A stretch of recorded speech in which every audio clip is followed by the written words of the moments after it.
Amma maakiin suuraa raachuu qoba dhabdeetuma. Ay maaki. Si fakkaata mucaan.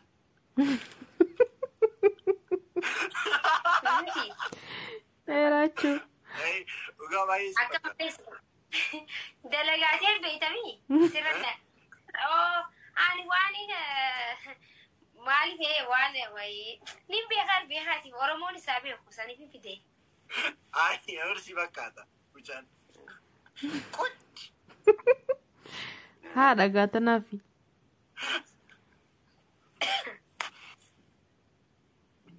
Akkuma kee bareedu.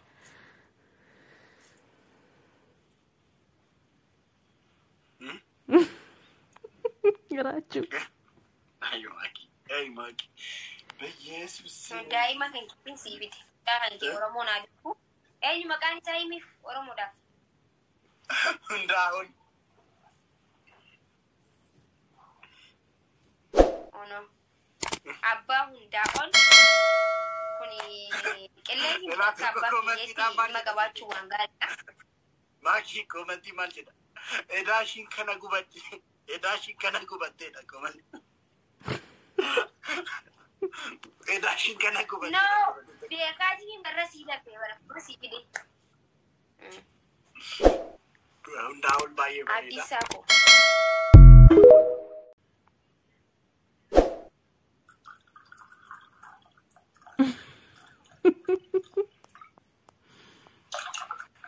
Guuti.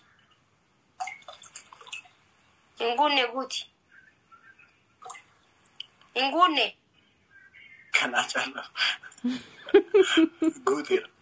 Aye.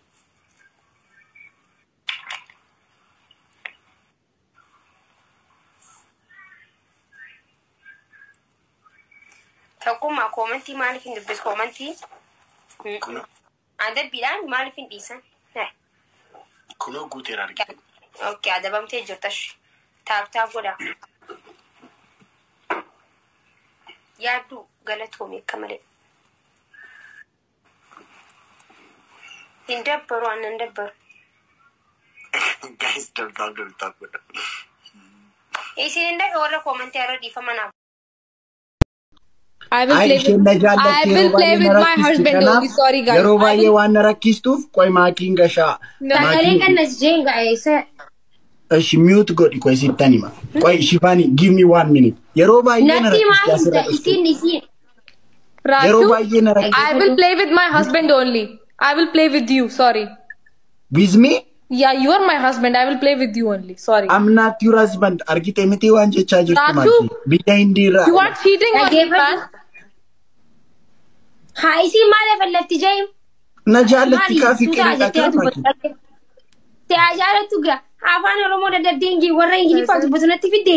Wayii nan beektu gaa isin nan beektu bar itti himire itti himi.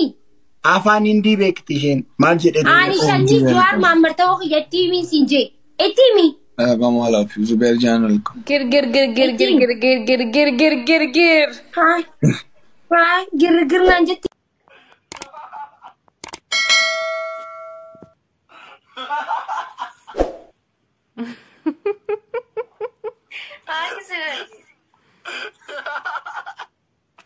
Amma maakiin suuraa raachuu qoba dhabdeetuma. Ay maaki. Si fakkaata mucaan.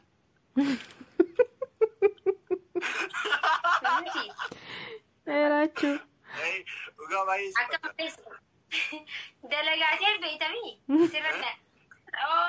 Ani waan maaliif waan wayii nin beekaati Oromoon isaa beeku saniif hin fide. Ay si fakkaata mucaan. Haadha gaatanaafi.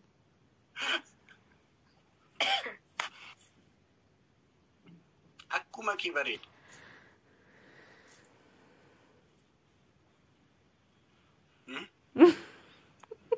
Raachuu. Ayo maki. Ay maki. Beyesus. Daa'ima kan kiin siibite. Kan kee Oromoon aaduu. Eenyu maqaan isaa himiif Oromoodhaaf. Hundaa'uun. Ono. Abbaa hundaa'ol kuni qilleensi bakka abbaa biyyeetti magabaachuu waan gaariidha. Maakii komantii maal jedha? Edaashiin kana gubatti. Edaashiin kana gubatteedha komantii. Edaashiin kana gubatti. No, beekaatiin barra sii lafee bara sii fide. Hundaa'ol baay'ee bareeda. Addisaa ko.